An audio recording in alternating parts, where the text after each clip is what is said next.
Local news for Thursday the 5th of October. The latest figures from Paymark for Wairarapa show a 9.4% increase in spending year on year for the month of September, the highest in the country. While buying houses tends to dominate the headlines, spending on our homes is a significant part of the retail sector.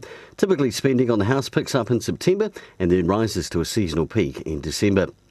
Greytown are in for the most beautiful small town under 5,000 people, and Masterton are also finalists in the Beautiful Awards 2017, run by Keep New Zealand Beautiful. The awards celebrate people and communities who do the right thing and demonstrate environmental excellence in all walks of life, as well as natural beauty.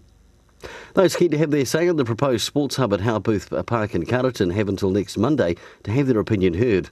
The Carterton District Council has been approached for funding support for the stage 1 of the project. Information is available on cartertonhubcap.nz. And the Wairarapa Country Marathon, Half Marathon, 5 km and 10 km fun run or walk is on this Sunday, kicking off at 7 a.m. And this weekend, Graham Butcher heads north to compete in a 24-hour race and Eddie Durling a 12-hour race. Good luck to both of them. For local news and sport, I'm Brent Gare.